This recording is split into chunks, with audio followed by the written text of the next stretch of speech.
Okay, so hari tu ada satu podcast ni lah. Podcast ni yang dihostkan oleh Ellie Iskandar dan juga Hawa Rizwana. Tajuk dia adalah Ahli Farmasi Klinik Swasta Tidak Berkelayakan. Okay, so macam mana boleh wujudnya podcast ni? Dia berlaku apabila ada seorang ibu ni, dia bawa anak dia, tak silap saya anak dia 5 bulan lah, ke klinik sebab macam ada ruam-ruam dekat muka. So doktor pun bagilah ubat. So dia sapulah krim tu. Bila dia sapu, keadaan muka anak dia lagi makin teruk dan macam seolah-olah macam melecur.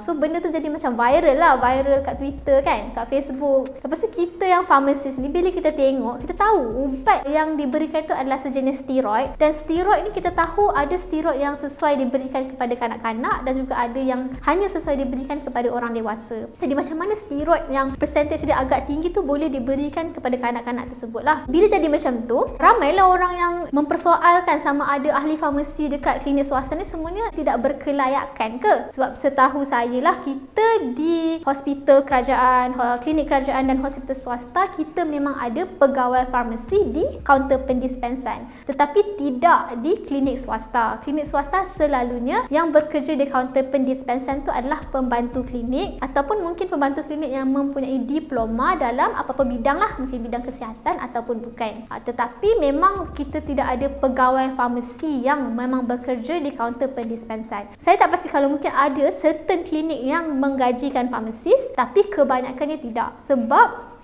untuk menggajikan seorang farmasis tu, dia punya basic sahaja adalah 3.5 ke 5k lah, lebih kurang macam tu. So untuk menggajikan gaji yang agak mahal tu boleh menjadi satu isu lah untuk sesebuah klinik. So macam mana you nak tahu farmasis tu dia adalah orang yang bertauliah untuk memberikan ubat? Dia perlu menjalani 4 tahun pengajian di universiti. So bila you dah dapat Bachelor of Pharmacy, okay, you belum lagi boleh jadi farmasis. You kena pastikan you lulus forensic exam. Forensic exam tu adalah ujian macam ujian law. Kita kena tahu pasal Poison Act, kita kena tahu pasal psychotropic medication. Okay, banyak. Dan kalau dah lulus tu, baru you boleh teruskan untuk buat PRP training, Provisionally Registered Pharmacist punya training selama setahun. Dia ada modul dia, kita kena capai certain permakahan. Kalau tak lulus, you kena repeat balik. Okay, so once you dah lulus, you dah ada degree, you dah ada certificate untuk forensic exam, you dah lulus you punya training, baru you akan didaftarkan di bawah Lembaga Farmasi Malaysia. So baru dah you boleh jadi seorang farmasis untuk dispenskan ubat. Jadi bila you ada seorang farmasis di klinik ataupun di mana-mana, memang kita akan ada knowledge untuk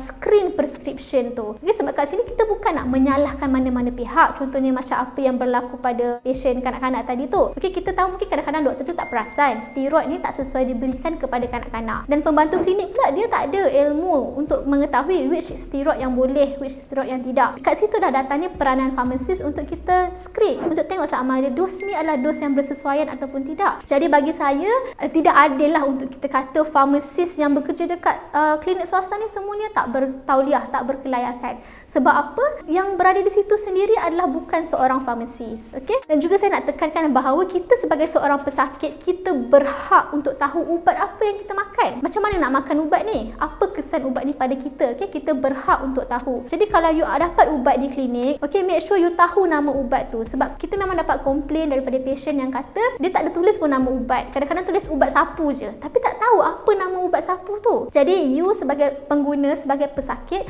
you kena tahu apa ubat yang you terima. Okay, so bila you dapat prescription daripada doktor, you sendiri boleh pilih sama ada untuk ambil ubat di klinik tersebut ataupun ke mana-mana farmasi. Tak ada masalah. You nak ambil dekat klinik tu sendiri pun boleh. You nak pergi ke community pharmacist untuk minta farmacist yang dispenskan ubat pun tak ada masalah. Dua-dua boleh. Sebab you adalah patient dan you berhak untuk pilih siapa yang memberikan ubat tu kepada you.